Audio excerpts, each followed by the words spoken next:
The Oscar-winning American actor Gene Hackman, along with his wife Betsy, have been found dead in their home in New Mexico in the United States. This is breaking news. When the lifeless bodies of two famous Americans are found in their home weeks after their passing, you don't expect authorities to simply let it slide.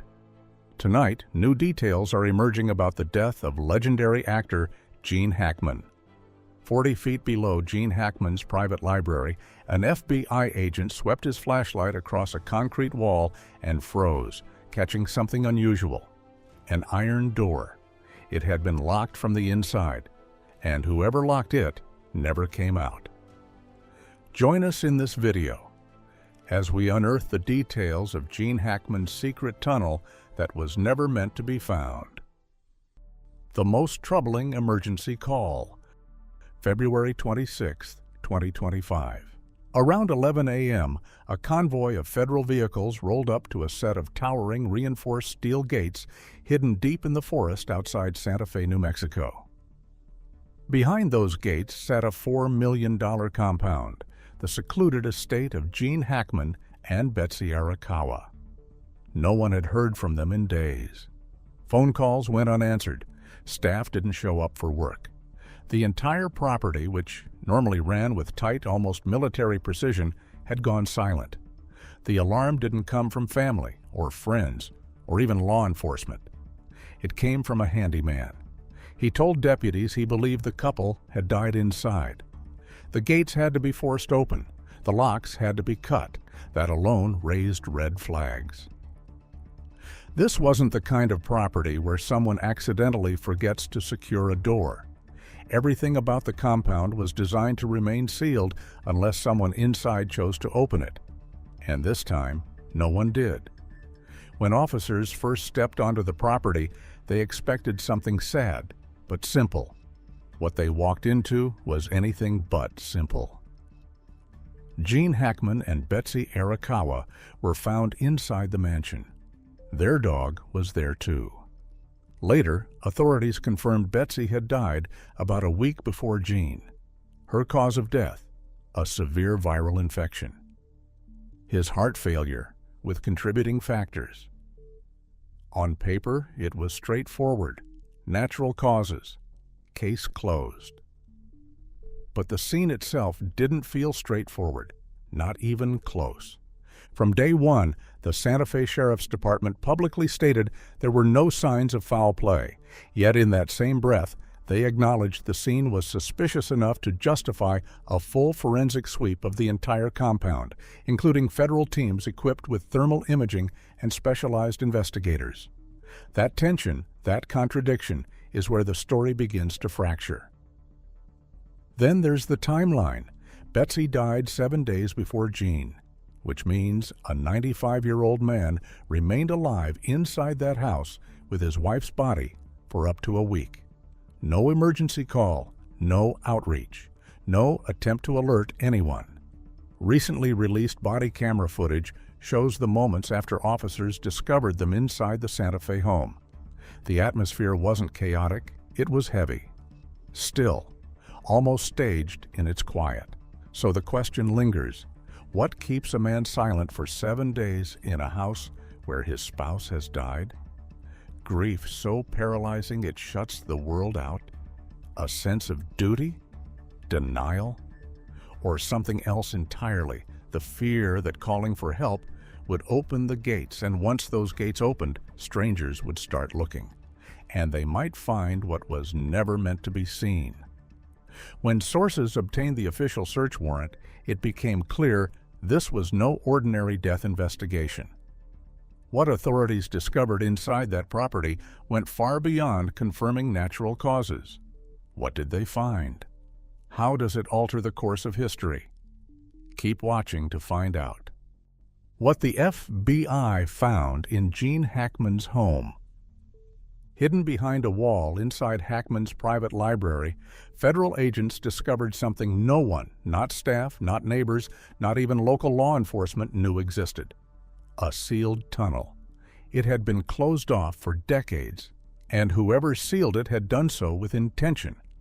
Reinforced, concealed, buried behind architecture designed to look original to the house.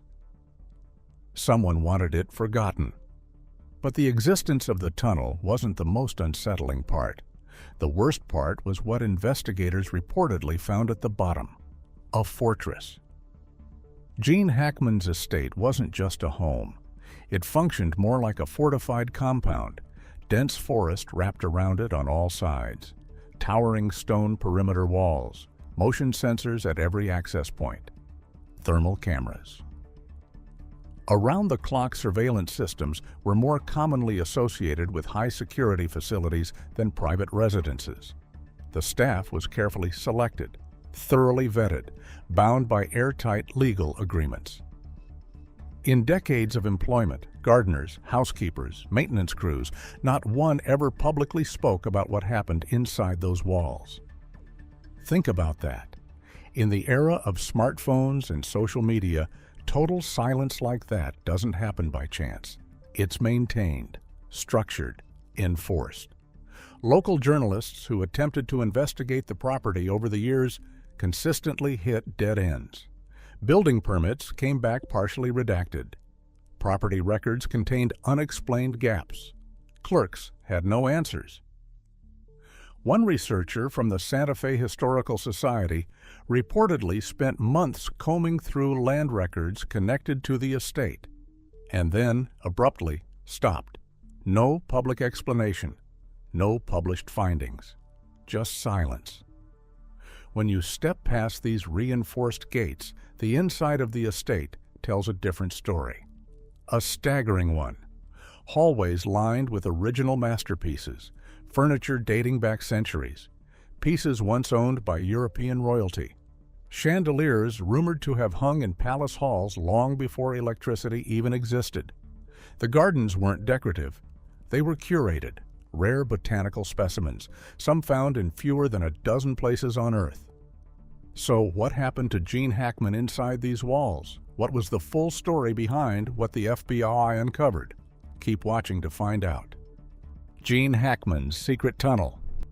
At first, there was speculation about carbon monoxide poisoning, a tragic accident in a sealed, high-security home. But Dr. Elena Vasquez, an architectural historian at the University of New Mexico, who later consulted on the property, dismissed that idea quickly. "I've documented estates across the Southwest," she reportedly said. "This one was designed like a museum built inside a military compound. The beauty was authentic, but so were the countermeasures. That combination doesn't exist unless someone is protecting something specific." And she was right, because beneath the art, beneath the luxury, beneath the carefully constructed silence, something had been waiting. When body camera footage was released, following a rare judicial decision, it showed deputies entering the mansion. The silence inside wasn't just quiet. It felt dense, pressurized. But what unsettled agents wasn't the stillness. It was the signs of movement. Furniture had been dragged across hardwood floors. Books were pulled from shelves and shoved back in the wrong order. Drawers left half open. A bedroom safe stood open and empty. Someone had been searching or hiding. And then investigators stepped into the private library. That's when everything shifted.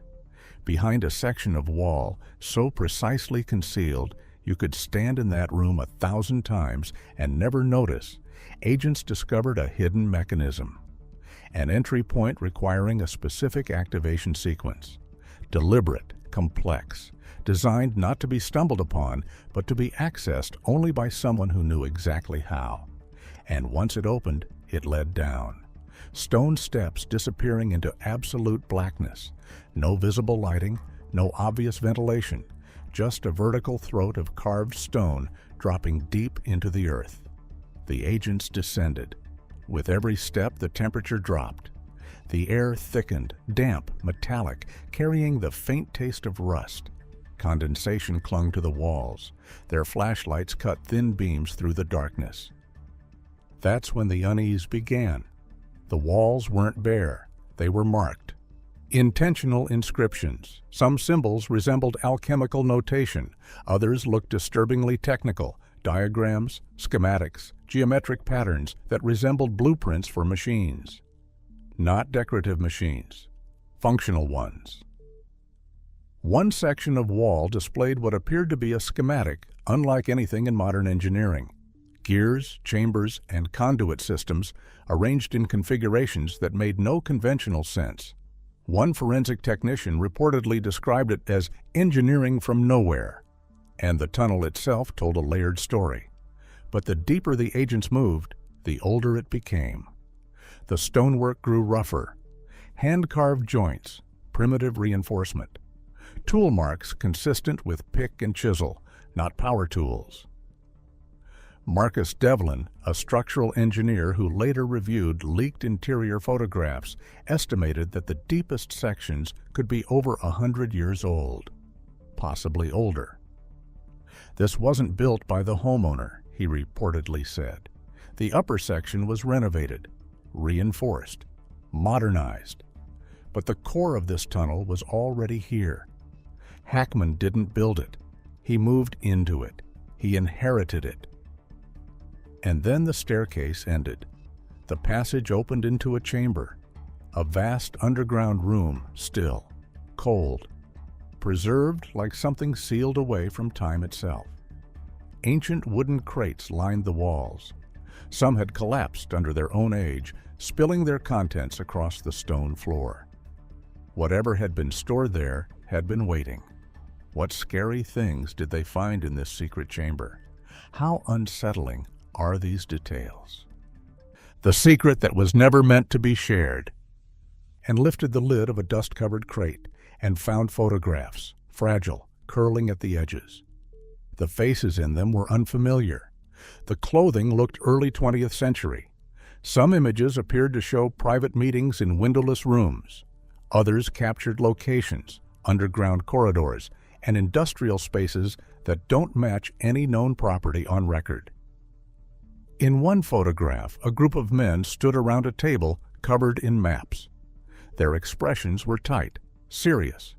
A single overhead bulb cast sharp shadows across their faces. On the back of the image, someone had written a date, 1937. Beneath it, a single word in a language investigators reportedly could not immediately identify. Next to the photos were leather-bound files. Inside, coded dates, redacted names, descriptions of events that didn't appear in any accessible public archive. Some pages were partially burned, as if someone had tried to destroy them and either changed their mind or was interrupted. Other documents carried watermarks and insignias tied to organizations that officially dissolved decades ago. The volume of material was overwhelming. Agents estimated it could take years to fully catalog everything stored in that chamber. But as unsettling as the photographs and files were, they weren't what stopped investigators in their tracks. At the far end of the underground room, beyond the crates and scattered records, their flashlights landed on something else, an iron door, set directly into the stone wall. It didn't look like a door meant to be opened. It looked like something meant to stay closed. The door had been sealed from the inside. And here's what makes it stranger. The FBI has made no public statement about what, if anything, lies beyond it. Nothing. In an era where classified files end up on gaming servers and security footage circulates online within hours, that level of silence doesn't happen by chance. It requires coordination, containment, deliberate restraint. And that kind of restraint usually signals one thing: whatever they found carries weight. Then there's the chamber floor. It wasn't just dust and stone. Carved into it were circular patterns, designs that, when viewed from above, resembled celestial maps. Star charts etched into the ground with mathematical accuracy. Not decorative flourishes, not random geometry. These patterns reportedly aligned with specific astronomical positions, constellations, planetary alignments, and orbital paths. Whoever carved them understood advanced mathematics. This wasn't guesswork. It was mapping, or marking, something left behind for someone else who would know how to read it.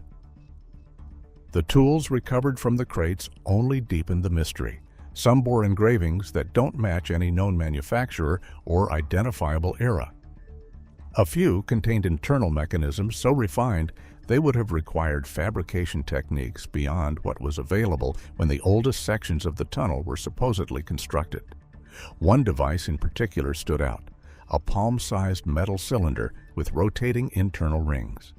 No visible seams, no clear assembly points. It appeared almost monolithic, as if cast in a single piece.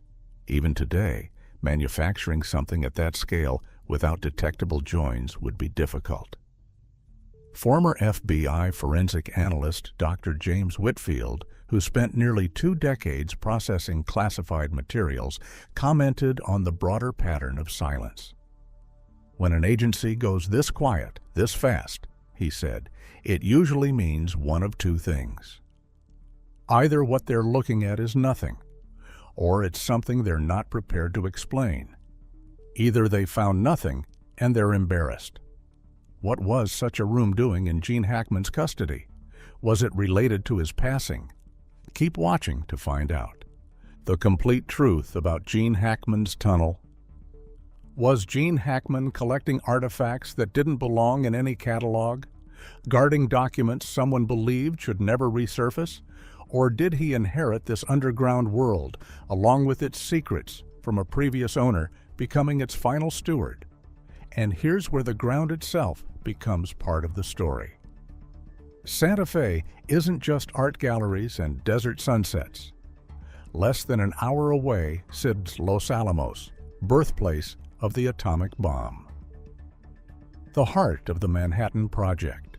During the Second World War and well into the Cold War, this region became synonymous with nuclear research, classified weapons programs, and black-budget infrastructure.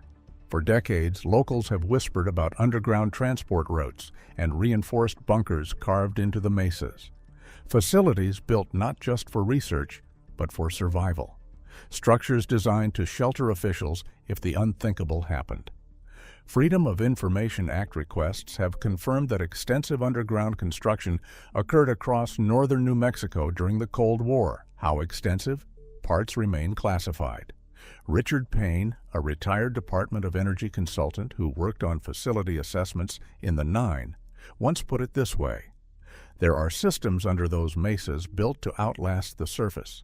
Some were decommissioned, some were sealed, and some were simply forgotten, disconnected from official records. Now consider the iron door at the end of Hackman's tunnel. It wasn't ornamental. The steel was reportedly military grade. The rivet spacing and weld patterns matched construction techniques used in high-security government installations from the 1950s. If you're building a wine cellar, you don't use vault-level steel. If you're building a root cellar, you don't weld it shut from the inside. But if that tunnel connected, even indirectly, to a larger Cold War-era network, that reframes everything. And then there were the neighbors. They couldn't point to anything specific. No explosions, no visible activity, just a feeling that something about the property didn't sit right. Margaret Calloway, who owned the property next door for 22 years, still remembers the sounds. Low-frequency vibrations at 2 or 3 in the morning. Not plumbing, not heating. Something deep, industrial. You felt it in your ribs. She mentioned it casually to Hackman over the property line once. He gave her a look, she says, has haunted her ever since, and said, "Some things are better left below the surface." She laughed it off at the time. Now she doesn't. Another neighbor, retired geologist Frank Delqua, who lived 2 properties east, confirmed the vibrations independently. At first, he thought it was minor seismic activity. "I even set up a portable seismometer one summer," he said. The readings didn't match any natural pattern. They were rhythmic, mechanical. Something was running down there on a schedule. He filed a noise complaint with the county in 2019. Nothing ever came of it. Other locals recall unmarked trucks arriving after dark and leaving before dawn. Shadowy visitors with faces hidden, no invoices, no logos, leaving no trace. Former staff disappeared without explanation, phones disconnected, social media wiped clean. One housekeeper from the early 2000s confided to a friend that she'd seen things in the house she wasn't supposed to see. She never specified what. Within a month, she was gone. And when renovations first exposed the tunnel entrance, workers found something else entirely: a secondary communication system hardwired into the walls. Not a phone line, not internet cable. A closed-circuit network linking the main house directly to the underground chamber. The lockdown on information about that tunnel is tighter than anything surrounding the deaths themselves, which means whatever is down there isn't just historically significant, it's operationally sensitive. Are there details about Gene Hackman's life that would warrant such levels of secrecy? Who really was Gene Hackman? Let's see. The Gene Hackman. Gene Hackman, born on January 30th, 1930, wasn't just an actor. For more than 40 years, he shaped American cinema with performances that felt raw, grounded, and unmistakably real. Many consider him one of the greatest actors of his generation, a defining figure of the new Hollywood movement. Hackman made his credited film debut in Lilith in 1964. It was a modest beginning. During his career, he won 2 Academy Awards and was nominated for Oscars for Bonnie and Clyde, I Never Sang for My Father, and Mississippi Burning. Hackman had range, and he proved it again and again. He terrified audiences as Lex Luthor in the original Superman films and inspired them in Hoosiers. He brought quiet intensity to the conversation, and he held his own in classics like The Poseidon Adventure, Crimson Tide, The Birdcage, Enemy of the State, The Royal Tenenbaums, and Runaway Jury. Whether he played heroes, villains, or complicated men somewhere in between, Hackman brought weight to every role. He didn't overact. He didn't chase attention. He simply became the character. In 2004, after starring in Welcome to Mooseport, he quietly stepped away from acting. No big announcement, no dramatic farewell. He retired on his own terms. After Hollywood, he focused on writing novels and occasionally narrated documentaries until 2017. He lived privately, far from the spotlight that once followed him everywhere. This was probably why the secret tunnel was only found after he passed. What do you think about Gene Hackman's passing and the connection to this troubling discovery? Share your thoughts in the comment section below.